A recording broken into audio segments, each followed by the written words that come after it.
A kí ẹ̀yin yẹn wa nílé lóko lájò níbikíbi tí ẹ bá ti ń wò wá. Mo kí ń káàbọ̀ sórí ètò tòní. Ó kọ́ tẹ́mi yípadà Ìbíyẹmí Ìṣọ̀lá Ọláìtàn tí wọ́n mọ̀ sí Ìbíyẹmí TV show ló ń kí gbogbo yín káàbọ̀ sórí ètò lọ́jọ́ tòní. Mo bẹ̀ yín ni mo rọ̀ yín ni o, gbogbo ẹ̀yin tí ẹ bá ń bá mi ká lọ tẹ́ ń tẹ̀lé mi tẹ́ ẹ̀ wò mí lọ́wọ́lọ́wọ́ báyìí, ẹ bá mi pín ètò yìí kó lọ dáadáa. Ọmọ Yorùbá Ogun Fulani ti wọlé dé o. Ẹ má jẹ́ ká fi iná Sorule sùn. Ẹ má jẹ́ ká fi iná Sorule sùn. Àwọn pípù yìí wọn ò mú léré fún wa o. Ṣẹ̀ríà court, ṣẹ̀ríà law tí wọ́n ń pariwo nílẹ̀ Yorùbá, ọgbọ́n àti jogun jà ní o. Ọgbọ́n àti wá fi ogun jà wá láti gbalẹ̀ wa.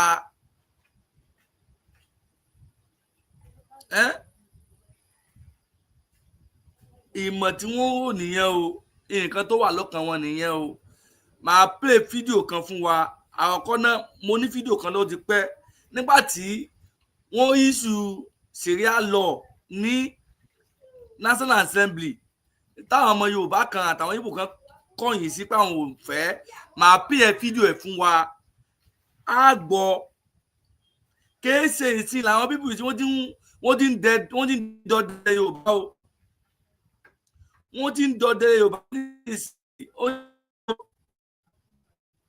À ń bẹ̀ bàbá wa màmá wa, ẹ má jẹ́ ká fi iná Sorule sùn nílẹ̀ Yorùbá. Ẹ má jẹ́ ká sùn tẹ́tẹ́rẹ́. Ogun Fulani ti wọlé dé. Ogun Fulani ti wọlé dé. Kí ló dé?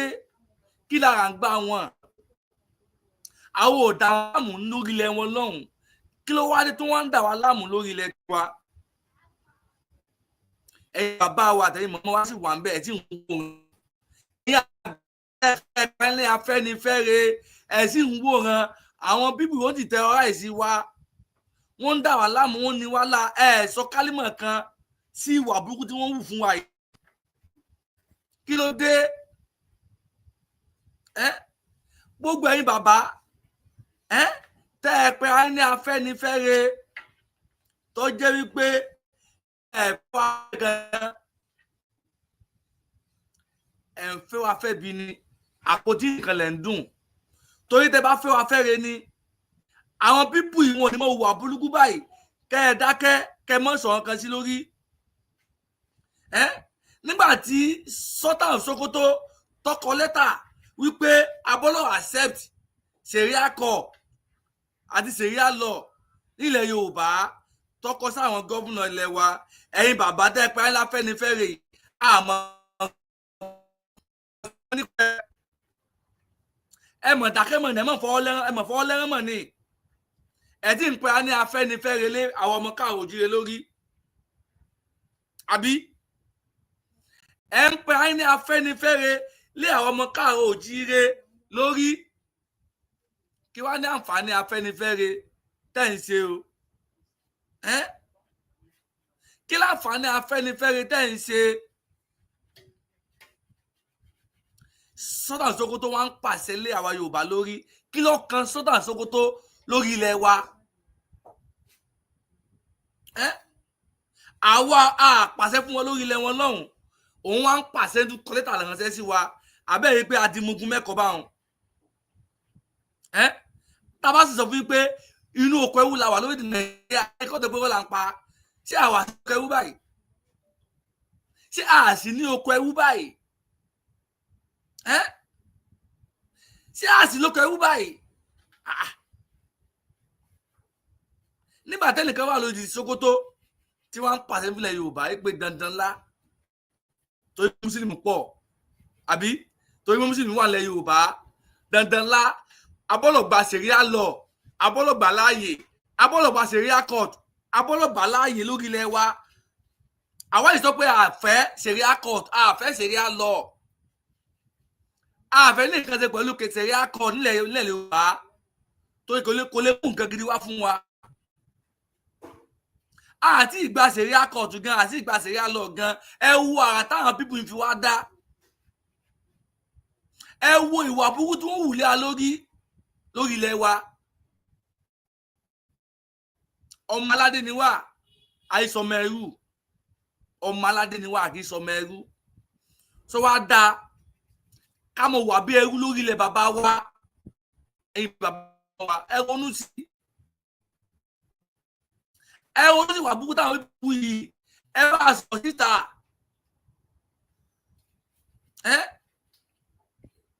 ọmọ Yorùbá Ogun Fulani mọ̀ ti wọlé dé ẹ má jẹ́ ká finá Sorule sùn ẹ jẹ́ ká dìde ká kọjú wọn a fẹ́ ṣẹ̀ríà law nílẹ̀ Yorùbá we don't want ṣẹ̀ríà law in Yorùbá land we don't need it we don't need it ẹ lè kọ́ play video debate nípa ṣẹ̀ríà law yẹn ní National Assembly kí n kọ́ play fún wa kí n tó wá play ti bàtà Fúlàní wọlé tí wọ́n kọ́ àwọn Fúlàní wọlé Yorùbá tó ogun tó fẹ́ jà wáyé náà ni o ogun tó fẹ́ jà wáyé náà ni o àwọn gọ́fúnà sì wá sí fọwọ́ lẹ́rán wọ́n ń wòran wọ́n bẹ̀ wá ní o mẹ́ẹ̀ká ẹ̀yẹ wa káfíńná Sorule sùn ẹ jẹ́ ká jí gìrì.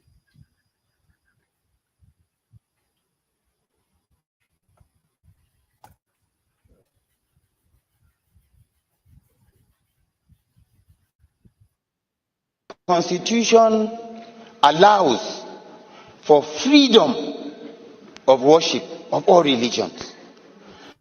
The Speaker would not sit in this hollow chamber and restrict ourselves to just a few.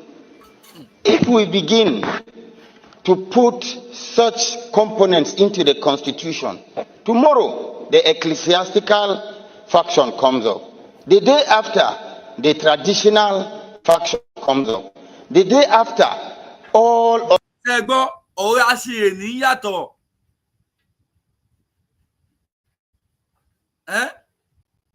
ọlọ́gbọ́n jọ àwọn ni tí ẹgbọ́n kan tó sọ ń bẹ̀ nígbà tá a bá fi tá a lajú wálẹ̀ tí wọ́n dá ṣẹ̀ríà kọ sílẹ̀ Yorùbá tá a lajú wálẹ̀ tí wọ́n mú ṣẹ̀ríà lọ wá fúnlẹ̀ Yorùbá bó bá yá àwọn kìrìsìtẹ́nì náà tó pa àwọn náà fẹ́ dá ṣẹ̀ríà táwọn náà kalẹ̀ kóòtù táwọn náà kalẹ̀ àbí àdúgbò yẹn láàyè àwọn oníṣẹ̀ṣe náà àwọn òdúdúde wípé àwọn náà fẹ́ dá tàwọn náà kalẹ̀ àdúgbò yẹn láàyè kí wàá ní àǹfààní wa lórí gbogbo nǹkan yìí o ṣé ìlọsíwájú ló mú wá fún wa ṣé ìlọsíwájú sóun ló mú wá fún wa lẹ̀ Yorùbá a ní à ń wá ìlọsíwájú fúnlẹ̀ Yorùbá a fẹ́ káwọn ọmọ wọn gbègbè àlàáfíà a fẹ́ kí wọ́n gbègbè ìrọ̀rùn ariwo wípé wọ́n ń jí wa gbé wọ́n ń pa wá wọ́n ń bèrè owó a fẹ́ kó dópin kì í ṣe àsìkò tá a wáyé láàmú sọ̀rọ̀ nípa ṣẹ̀ríà lọ́kìnrin náà àtọ́pẹ́ àfẹ́ ni ìdàgbàsókè ilẹ̀ Yorùbá òun la fẹ́ òun la nídìí òun la fi ń pa ọbẹ̀yìn bàbá wa àtẹ̀yìn mọ̀mọ́ wa ẹ jẹ́ ká fi ìmọ̀ ṣọ̀kan ká jà fún self determination ká fi ìmọ̀ ṣọ̀kan ká jà fún Yorùbá nation ká gba wálẹ̀ lóko ẹrú Nàìjíríà tí a bá dá dúró gẹ́gẹ́ bí orílẹ̀-èdè ká fi Nàìjíríà lọ́hùn sílẹ̀ àwọn bíbí wọn ní fi wá lọ́hùn sílẹ̀ o àwọn Fúlàní ò ní fi wá lọ́hùn sílẹ̀ o wọn ò ní fi wá lọ́hùn sílẹ̀ àmọ́ tá a bá fìmọ̀ ṣọ̀kan láàrin ara wa tá a bá aṣòdodo ọ̀rọ̀ tẹnu wa kò tá a dá dúró táwa náà tá à ń ṣèjọba wa tiwa lórílẹ̀-èdè tiwa àti wá bá wa lórílẹ̀ wa yóò di wàhálà fún wọn náà àní àṣẹ̀tẹ̀ fún wọn torí àwọn náà òfin wa ni wọ́n tẹ̀lé láti wọlé wa wá òun là fi ń pariwo wọ́n fẹ́ dá ṣẹ̀ríà lọ sílẹ̀ wọ́n fẹ́ dá ṣẹ̀ríà lọ sílẹ̀ àmọ́ àwọn mọ̀ pé ẹ̀sìn fàjà láàrin ara wa ẹ̀sìn olódìjà alẹ́ láàrin Yorùbá we harmony ada Muslim ni o ada Christian ni o àwọn ẹ̀sìn ọmọ ìyá kan náà ni wa ẹ má jẹ́ káwọn Fúlàní òdógun lẹ̀ sílẹ̀ Yorùbá fún wa àti wá gbalẹ̀ mọ́ a lọ́wọ́ ni wọ́n ń sá o gẹ́gẹ́ wọ́n fẹ́ràn wa o ẹ jẹ́ ká bá balẹ̀ gbọ́ fídíò dáadáa náà ká tó kọ́ntínú ọ̀pọ̀ ẹ ṣe gan ni ẹ máa bá wa ká lọ mọ bẹ́ẹ̀ ni mo rọ̀ yín ni gbogbo ẹ̀ tẹ́ máa ń bá mi ká lórí ètò lọ́wọ́ báyìí ẹ bá mi pé ètò yìí dáadáa kọ́ lọ dáadáa o kọ́ lọ káwọn èèyàn wa là kó lè bá wọn pé a ti wà lórí ètò ṣẹ́ni gbọ́ ẹ ṣe gan ni God bless you. Components begin to come up, and what happens to our grand norm that is supposed to be the foundation of our existence? Mr. Speaker, Nigeria has never limited anybody from practicing his religion. You go to states like in the north where you have Sharia being practiced as a criminal code for those states. It is because it's peculiar to them as a people and as a persons. By the time we begin to expand it and bring it into our constitution, we are not an Islamic state. We're a secular state. We're not a celestial state, a secular state. We are not a traditional worship state. We're a secular state that respects and gives everybody a sense of belonging. We're a nation. We need to be sensitive to the mood and the existence, freedom of speech, freedom of association, to live in happiness. Not a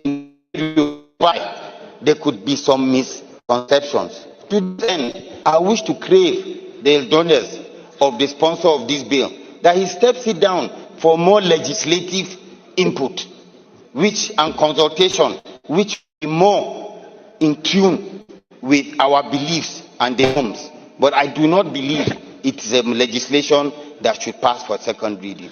I so submit. Thank you, Mr. Speaker, my respected colleagues. I want to comment as the first, the last one. In fact, so I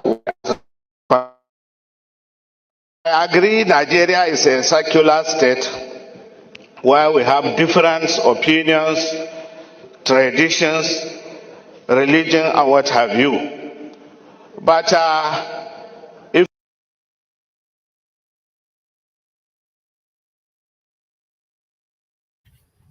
mo lè gbọ́rọ̀ tẹ́ni tó kọ́ sọ̀rọ̀ yẹn sọ àbí ẹ wá gbọ́rọ̀ tí Fúlàní àbí Haúsá lápè ẹ gbọ́rọ̀ tó ń sọ̀rọ̀ tí ẹni tó kọ́ sọ̀rọ̀ láàkọ́ yẹn sọ. Àwọn pípù iṣẹ́ àwọn pípù yìí ẹ̀yin bàbá màmá wa ẹ bá gbẹ́kẹ̀lé àwọn pípù yìí wọ́n yẹn ṣe èèyàn gidi wọ́n fẹ́ tó ń sọ ẹ jẹ́ kó dáadáa. you see this small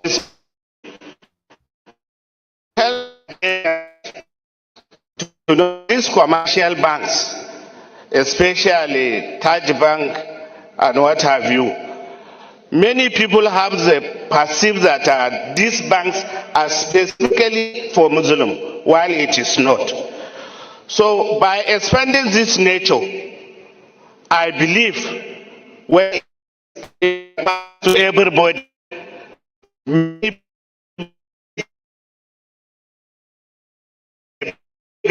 future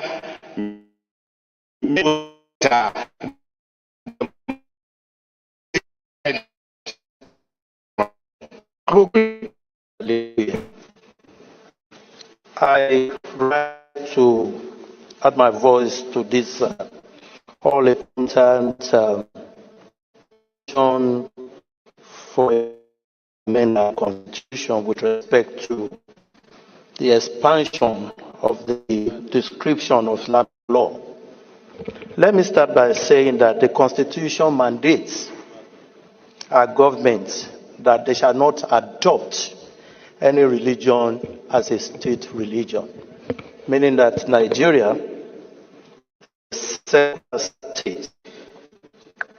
Number two is the fact that Section 38 is very clear as to the rights of Nigerians in terms of choice of religion. Now, the two goes for that federation consisting of the federal government and then the state governments, giving the states the ability to law they want to use in governing their people. And that's why we have states, all this Sharia law and all that, at the assembly. As a ground norm that governs all of us, the traditional institutions, the Obas in the Yoruba land, the Igwe, the Iri, the Fulanis, the Hausas, gives us only one right, the right to choose whichever one we want. We can therefore not allow this constitution to become so filled with frivolities that goes to the mandate of states. We have all been clamoring for physical federalism. Give it to culture of their people. And that's why I will want to applaud the mover of this motion.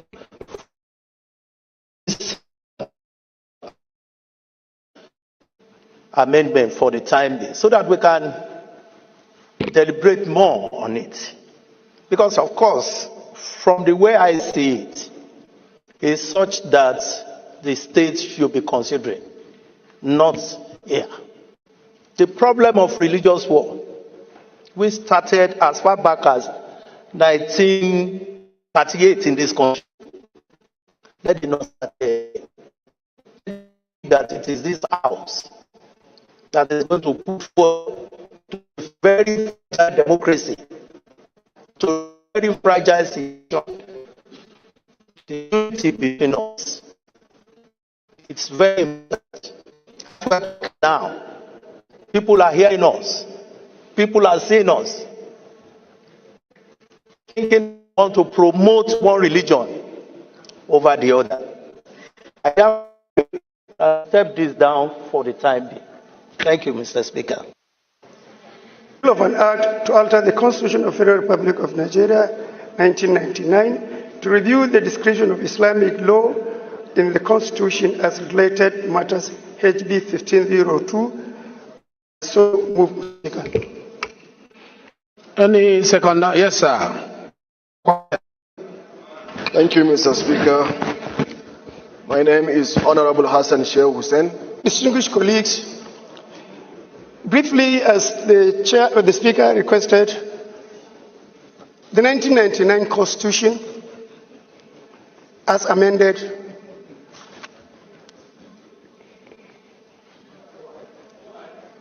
the 1999 Constitution, as amended, Mr. Speaker, provide for a personal Islamic law in the Constitution. The Constitution did not envisage the dynamism and the development coming off in the country. In 2003, the Islamic commercial law, Islamic company law, Islamic international law, Islamic public laws. In 2003, Mr. Speaker, Taj Bank came up under the commercial Islamic law. In 2019, another bank came up under the commercial law. That means 2004 came in 2019. Mr. Speaker, sir, if you look at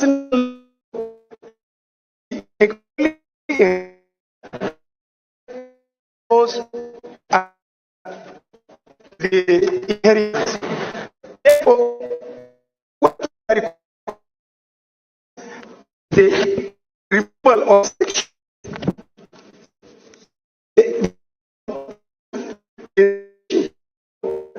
of the Constitution 262, section 277, section 28. The commercial law, Islamic commercial law,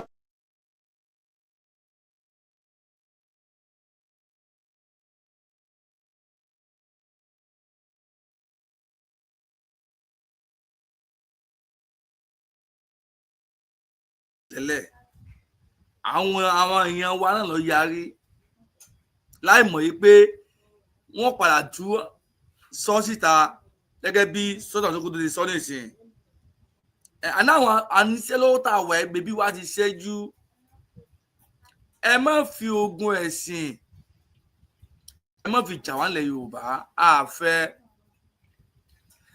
àwọn Fúlàní sì ni wọ́n wá ń di ọ̀rọ̀ yìí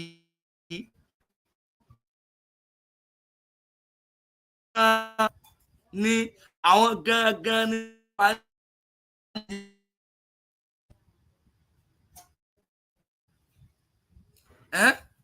wọ́n mọ̀ ìpínlẹ̀ Yorùbá ó kún fún wàrà àti oyin ni wọ́n fi fẹ́ gbà lọ́wọ́ wa sọ wá dáa ká lajú wálẹ̀ tí kálùbọ̀ tí ó wá kó wọ̀ báyìí sọ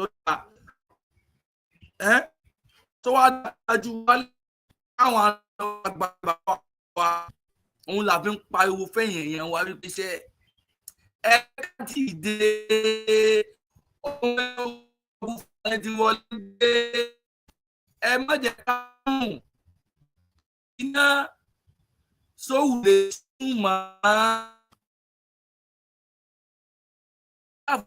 nation kájà fúnlẹ̀ Yorùbá ọ̀nà kan so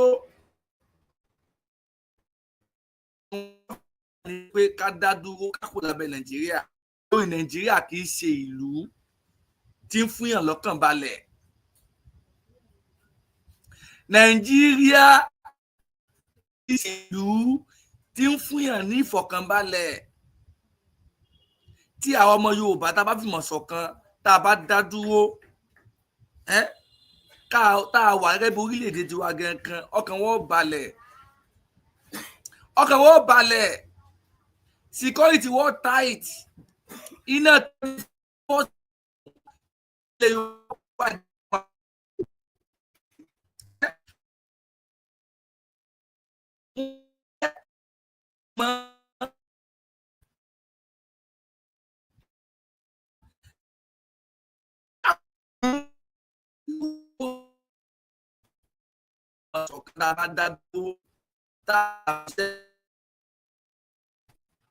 ọmọ Yorùbá ẹgbẹ́ wo wọ́n pẹ̀lú ilẹ̀ Yorùbá àfẹ́ Mùsùlùmí wà Kírísítẹ́nì wà ìṣẹ̀ṣe wà àdìbára wa ṣe papọ̀ báyìí táwọn kan wà pa láti Sókótó pé dandan àwọn gọ́fúnà ti wọ́n jẹ́ kí wọ́n dá sẹ̀ríà kóòtù sílẹ̀ ńlẹ̀ Yorùbá àwọn kan sì rí wọn dákẹ́ torí ẹ̀sìn ìjẹ́ Yorùbá wọn sọnù ìjọmọ káàrọ̀ òjíire wọn ọ sọnù torí ẹ̀sìn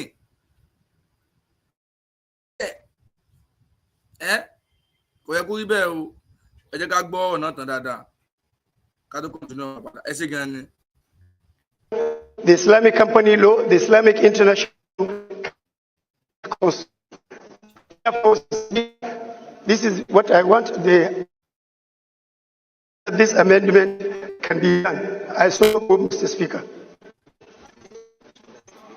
Honorable Mr. Speaker is in the right direction to give a backup for the commercials and all laws that already they are practicing without proper backing, particularly in our Islamic financial institution of not only limited to Taj Bank or Jaiz Bank, but there are several banks that are now practicing, particularly the Mudahara and the other sharing formulas. I think development that it will give even an economic leeway for the nation to see the goodness of such practices in our financial institution to get the backup of the law. I do support. Thank you. Please, Bob, from the great state of Rivers. Now, this matter actually, I think, will be dealt with in better technical detail at the committee level for constitutional review, because there's so much to say about this kind of. Okay, I'm sorry. I was told you were not listening to me. I'm saying that this bill will be better dealt with, in broader technical detail at the level of committee for constitutional review. But straight up, the section is even removed. The word now is removed. The implication immediately is that Islamic law will now have the general application with respect to criminal law across the country. The word personal there was put for a purpose. So if you remove it, that's the implication. It will have great. So we look at details of what he's trying to do, what he's trying to achieve, and advise at the committee level. With respect to the Jaiz Bank and Jaiz Bank, their operations have not been in any way hindered. There are regulations dealing with those matters concerning banks, CBN Act, and all the rest of them. So those are matters that the banks can deal with. They don't have to incorporate, or attract or drag interest to commercial to the Constitution. So essentially, Mr. Speaker, my point is this bill should be referred to the committee on constitutional review. You can sit down and it's to every time. Thank you for making it brief. Mr. Speaker, I want to, with respect from the need of the Nigerian Constitution in this particular instance. And I'm saying this, Mr. Speaker, because as student of history, all know the issues surrounding the especially at the various constituent assemblies leading to the 1979 Constitution, the 1989 Constitution that was not promulgated, and now the 1999 Constitution. The members of the Nigerian Constitution are very conscious of the secularity of the Nigerian nation, and also very conscious of the sensitive nature of religion. The 1979 Constitution was very, very contentious on this matter until the military government came in to stop further debate on this matter and took a decision. Be constrained to personal matters which has to do with administration of estate and some other issues. Mr. Speaker, we have to be very, very sure of whatever we do to alter the Nigerian Constitution.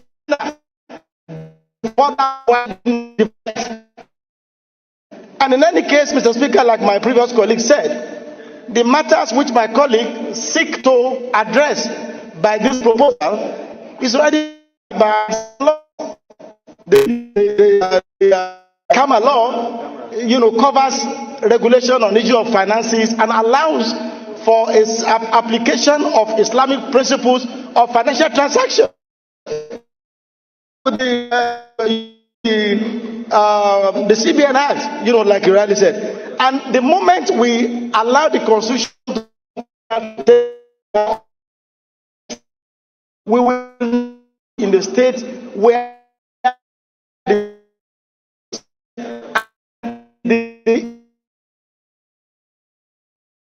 via or as regards to the secular nature of the Nigerian nation. I sincerely think that this bill should not pass on second reading for these reasons I've adduced. Thank you.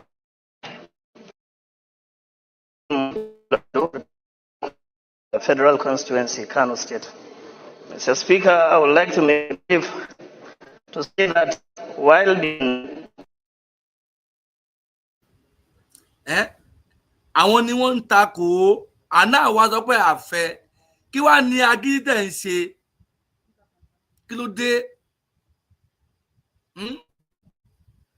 ṣé wọ́n sọ ọmọ kékeré kankan pa ni tí bá ṣe pé wà Nàìjíríà tá à ń pẹ́ tó gbé nǹkan lé a lórí bí ká bọ́lọ̀gbà pẹ̀lú fọ̀ṣẹ́ àwọn lápò wà Nàìjíríà tá à ń pẹ́ wa ní òun la fi ń pe gbogbo ẹ̀yẹn wá sí àkíyèsí wípé wà Nàìjíríà kò lè mú èso gidi wá fún wa àní ẹ jẹ́ kí oníkálukú ọmọ ló ń lo ẹ̀ ẹ jẹ́ kí oníkálukú ọmọ ló ń lo ẹ̀ kí Ìgbò lọ dá dúró kọ́mọ ìṣèjọba tiẹ̀ lọ́tọ̀ kí Haúsá yìí Fúlàní ó kọ́ tó wáyé pé àwọn káwọn náà dá dúró káwọn náà mọ ìṣèjọba tiwọn lọ́tọ̀ káwa Yorùbá náà káwa náà ká dá dúró ká mọ̀ ṣe ìjọba tẹ̀wá náà lọ́tọ̀ kí ló dé.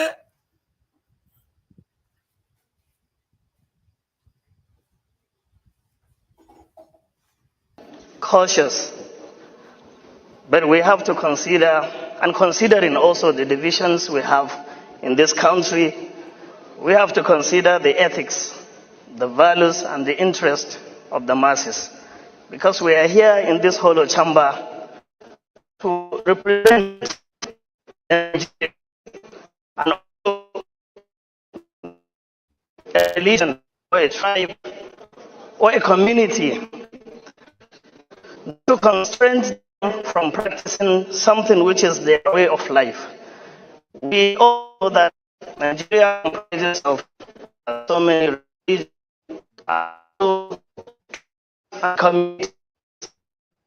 This religion, consider it as a way of life, not just a mere religion. So, considering the ethics and the values and the interest of the masses, not the division, or being cautious of what this will cause, Mr. Speaker, I think this bill is supposed to pass for the second reading. In my opinion, Mr. Speaker, we need to commend the Honorable Misal for coming up with this bill in order to unite and to create a room, free room or an interest for people that are practicing Islamic religion, freely and some way of life which comprises so many things. Talk less of the commercial that he talked about. There are so many things we need to consider in order to encompass it under this bill. If at all we are considering this bill to be passed via the committee, then, Mr. Speaker, as you said earlier, that we are here as parliamentarians in order to pass bills, and it doesn't have to go through the committee.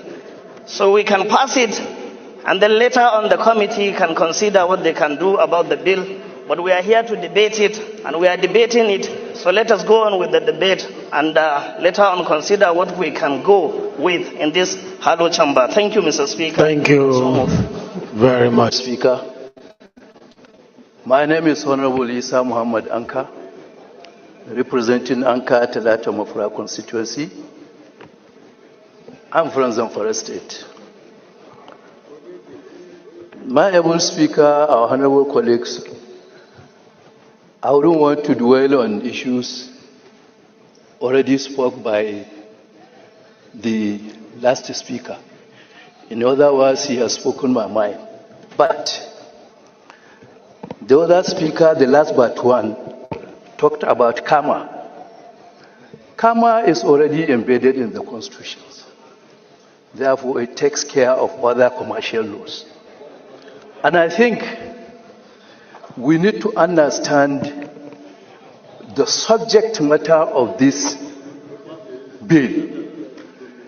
The bill is calling for description of Islamic law. In other words, the bill is seeking the House to define, because of the existing situations now, looking at the issue of, like he rightly caught, other commercial laws that have not been embedded, that have not been taken care into the Constitution. I think it's a straightforward bill.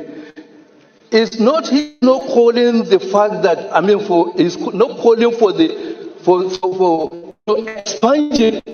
expanding the existing law, but rather in order to encompass all those, existing situations that are my contribution. Thank you very much. He's talking about the Republic of Nigeria. It's been about the Constitution of the Federal Republic of Nigeria, not the law. Jonathan, please, let's hear you. My name is Honorable Said Musa Abdullahi. I represent the people of Bida Bako Kacha Federal Constituency. Mr. Speaker, I think we need not lose sight of what the proposer of the bill intends to achieve. I understand how sensitive matters related to religion are, especially in this country. But the fact of the matter is, we cannot treat religion issues in isolation.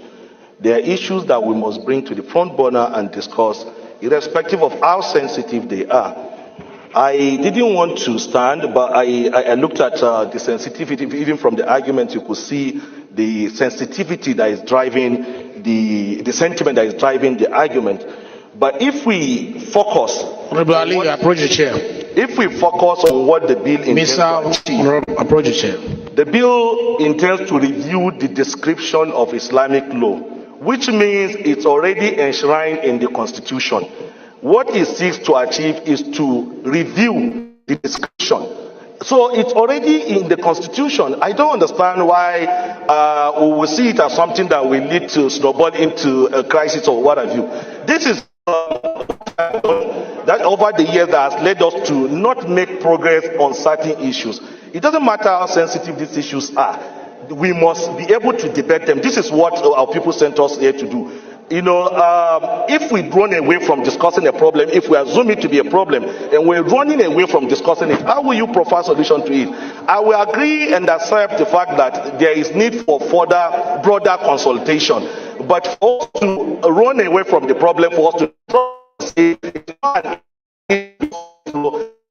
something like that.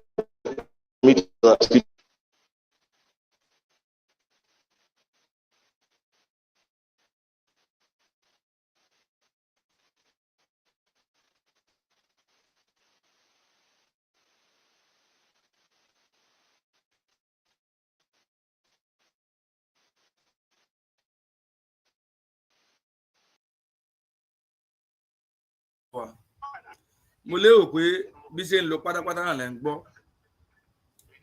Gbogbo ọ̀rọ̀ tí wọ́n ń sọ tá a pè fún yìí yóò gbọ́dọ̀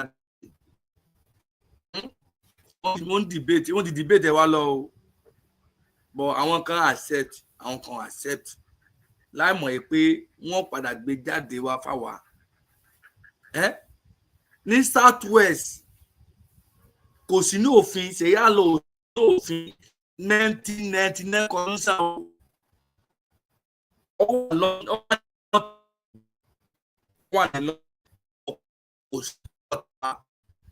mùsùlùmí tó wà ní Yorùbá àwọn ní wọ́n fọ́ òṣìṣẹ́ yá lọ lé wa lórí òun là fi ń kọ̀ pé àfẹ́sẹ̀ yá kọ̀ nílẹ̀ Yorùbá mú ìdàpọ̀ tó wà fún wa ó sọ àwọn àdìdàpọ̀ ní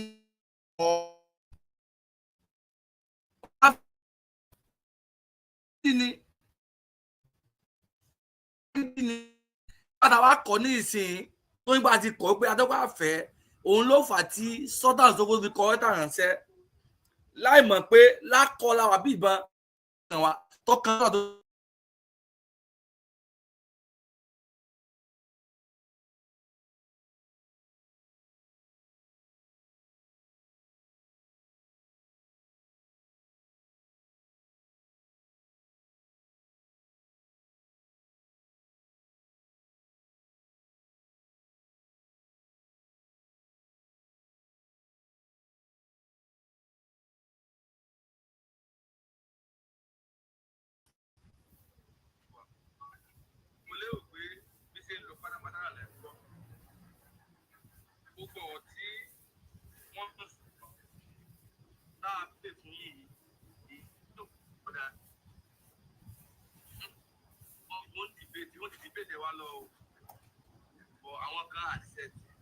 Before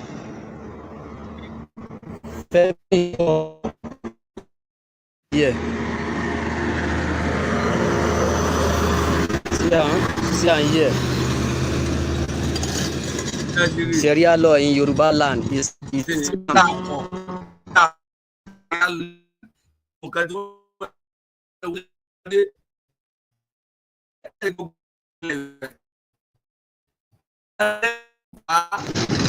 today February 4th. February 2025.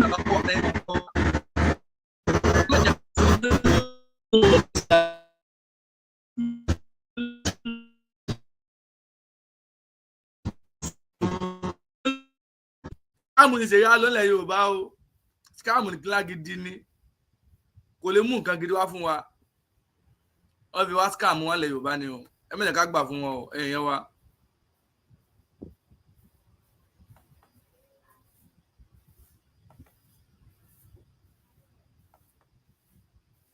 Ẹ má jẹ́ ká gbà fún wọn.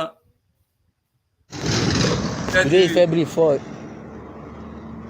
February 2025. See here. See here. Sharia law in Yoruba land is it's scam. Ọmọ Yorùbá, ẹ̀yin bàbá wa, ẹ̀yin màmá wa, abẹ́yìn ni àwọ̀ yín ni. Ẹ dìde sí ọ̀rọ̀ ilẹ̀ Yorùbá. Ẹ dìde sọ̀rọ̀ ilẹ̀ Yorùbá.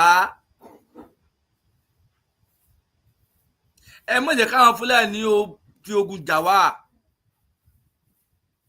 Ẹ má jẹ́ kí wọ́n fi ogun jà wá ilẹ̀ Yorùbá. Kò síbi tá a fẹ́ lọ. Ó lè jẹ́ pé àwọn èèyàn wa ti jápa. Àwọn tó wà ní wa ń kọ́, táwọn ọ̀rá yìí jápa ń kọ́. Ṣé ká mọ̀ wọ́n ràn ní kí wọ́n Fúlàní pa wọ́n tán ni? Ṣé ká mọ̀ wọ àwọn tó kùn lé tí wọ́n ráyè jápa tí wọ́n ò ní owó lọ láti jápa? Ṣé ká mọ̀ wọ àwọn ràn kí wọ́n káwọn Fúlàní pa wọ́n tán ni? Òun là fi ń bẹ̀yìn pé kẹ́ ẹ dìde, ẹ dìde, ẹ dìde, ẹ mọ̀ wọ àwọn èèyàn wá ràn. Ẹ mọ̀ wọ́n ràn.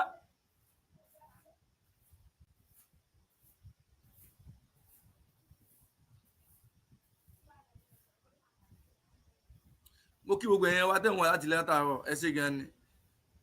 Ojú tẹ̀ fi ń wò ojú náà ní fọ́ o, bẹ́ẹ̀ ni etí tẹ̀ fi ń gbọ́ ẹtí náà ní di o. Ọ̀ṣọ́gbé tí mo ní kí n mú wá fún ogun wa nìyẹn ká gbọ́ o. Ọmọ Yorùbá Ogun Fulani ti wọlé dé o. Ẹ má jẹ́ ká fi iná sówò lè sùn o. Mo lérò pé gbogbo nǹkan tí mo play fún wa pátá la fi tara wa gbọ́. Bí tó ń debate ọ̀rọ̀ yẹn ní National Assembly àbí representative sí ni. Àwọn kan accept, àwọn kan accept. Àwọn kan accept, àwọn kan accept. Gbogbo láti mọ̀ pé nílẹ̀ Yorùbá kò sí ṣẹ̀ríà law kankan nínú constitution, kò sí not nìkan ló wà. But àwọn people wọ́n ń wá ọgbọ́n àlùmọ̀kọ́rọ́ wọn láti jẹ́ kí wọ́n mú ṣẹ̀ríà law wà fún àwọn ilẹ̀ Yorùbá. Táwa sì sọ pé a fẹ́, we don't want Sharia law in Yoruba land. We don't want Sharia court in Yoruba land. Akọ̀yìn sí àti ní summary court àbí wọ́n pè àti ní àwọn yẹn ilẹ̀ Yorùbá. Ọ̀nà táwọn ń gbà fi ń dájọ́ ó ti wà. Christianity, Muslim, ìṣẹ̀ṣe mẹ́ta lọ́kan ni àwọn kan ò lè tó pé káwọn fẹ́ gbé òfin tí wọ́n wá lé àwọn tó kù lórí àwa Yorùbá àgòdì bẹ́ẹ̀ o àìsàmùkù mẹ́kọ̀ọ́ àgòdì bẹ́ẹ̀ òun la fi ń pariwo pèsè we don't want Sharia law in Yoruba land. Say no to Sharia court in Yoruba land. Bẹ́ẹ̀ ló sì rí lágbára lẹ́tùmọ̀rẹ́. Àwọn alálẹ̀ wọn ò jẹ́ ní àwọn aláyọ̀ jẹ́ ní gbà. Tó yàwá gan táwọn àwọn ọ̀dọ́ táwọn àtàyè sí àgbàdo àti yarí yẹn gan àwọn aláyọ̀ lẹ̀ ní gbà. Bó ṣe rí náà nìyẹn ṣe ti gbẹ́ sí gan ni. Ètò náà kò ní jù báyìí lọ. Gbogbo wa o. Ẹ jẹ́ ká kan lásán àtẹ̀mú wa káyọ̀ parí ètò ṣe ti gbọ́. Ẹ bá mi fẹ́ gbà bẹ́ẹ̀. Bí ọba kò ní gbà.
Torí mo kirikiri mi ò rí bí wọ́n ń gbé ta eégún, mo rìn mi ò rí bí wọ́n ń gbé ta òrìṣà lọ́jà Èjìgbò mẹ́kùn, mo sáré mi ò rí bí wọ́n ń gbé ta orí lóde ayé adíáfà àgbẹ̀yìnlẹ̀ lọ́jọ́ tẹ́lẹ̀ òfẹ́ láre yan orí lọ́dọ̀ Olódùmarè ẹbọ làwọn ní kó máa ṣe ìjágbébọ̀ bẹ̀ orúbọ ẹbọ rẹ̀ fi ẹbọ rẹ̀ jà wọ́n ní ìjà orí tí mo yàn ó dórí rẹ orí tí mo yàn ó dórí ọgbọ́ orí tí mo yàn ó dórí atọ́ ó ní a kì í gbọ́kú ọkọ́ ó ní a kì í gbọ́kú àdá ó ní a kì í gbọ́kú Olódùmarè ó ní a ní gbọ́kú ẹlẹ́mọ̀ṣọ́ mi a ò ní gbọ́kú ẹlẹ́mọ̀ṣọ́ ẹnì kọ̀ọ̀kan tó bá pọ̀ ọkùnrin ni ẹ mo tú ẹ sílẹ̀ lónìí tó bá pọ̀ obìnrin ni ẹ mo tú ẹ sílẹ̀ lónìí a ò ní jórúkọ wa lọ́gbà ẹ̀wọ̀n a ò ní jórúkọ wa nílé ẹjọ́ a ò ní jórúkọ wa alága ọlọ́pàá láṣẹ Ifá láṣẹ Ìkin láṣẹ Òdùsọ orúkọ tèmi ni Fálayọ̀ Adé Yèyáwúrẹ́là ọmọ àrífàlájogún ó ti dìgbà kan náà.